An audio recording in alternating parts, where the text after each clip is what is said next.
August ena 18 komo be me na wo yire waya ne ho ade oba na woni ne tie no pa che ma ye ne ho ade won mo ware mfie sei ni the year 2000 am ko ye ne ho ade awo fie 2011 ana ya ko ye blessing na che say woni not 9 kakra se empenatwe ansa na wo koye ne ho ade pa che ya mo wo man mu bi ansa na wo koye ne ho ade a first one ansa na me koye ne ho ade first one ansa koye ne ho ade okay wadama ebra motna ye no na awo ho eden kakra ma mo bre ansa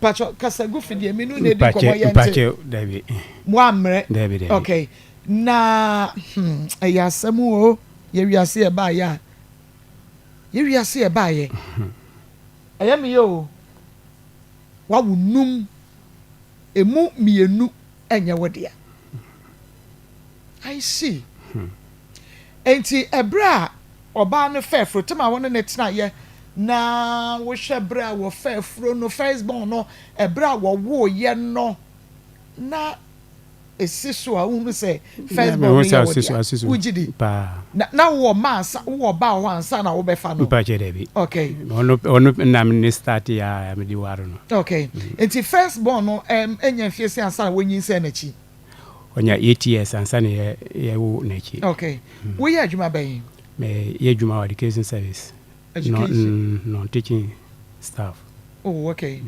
Me pacho worry ye no na munyina mote anase because of wo wadwuma ninti bia na wote baabi minute bobra fufuro bia na obi twempra wo minute since tama me no twempina kra pono no wona minute since minute now suspect wo yire kwan bi so ne niema woye bi woni no enya ntokwamre bi wote se wo bi kasa wo yire mprani bibi atesa debi niema nya wo ho no santambi wono akasa na egbo mama na ese boy bi so pe no ana obegbo mama na ana so awo kwa mensu na ana o kira me boy no na wa madam for ba ko bi ono ne nante ono ne yedwuma no kira me sa boy no nti ana amesinte akosi de ana obisa o so obisa no se na woni mi ana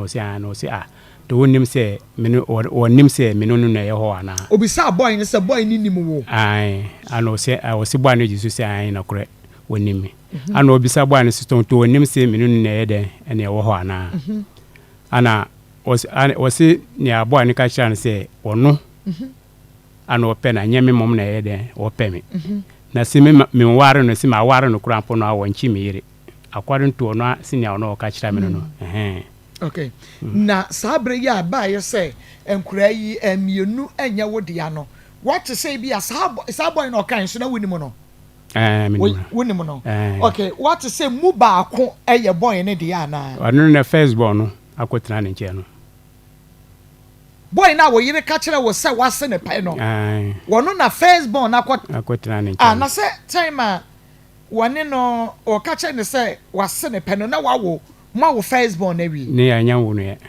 na fina me no wo ho a me kasi tamanda me no wo ho nyina na otimi nche no na wonyenyin say firstborn no David na me pachi wo wadama fache me na se ma memra ho akire enkra ni nyina wa na ato wo no mu din pache ye wo mo ages no eye Penny no ewo mfie sense say. Sisia wo 29 years. 20 wanyini 29 years. Yeah. The otoso. Ni otoso 21 years. Oba na bema. Bema. Omu nyina mema ayi last one pe na ye oba. Oh. Ana wa na wo hwe nkura ni nyina. Omu nyina. Wadama wa. Mpachan. Penny no wa na school ba ni wie. SHS. Okotra ayi okotra me mama hokra e wo north no wi school ansa no oba. Okay. Na wo kasa no wo se wife afrefie. Mpachose. Wo se wasesa ne ne mafrefie. Mpachan. Waja awade. Mpachan so waja awade. Wono na se. Sa no. Wa ye ne ho ade. Ma ye no ho ade.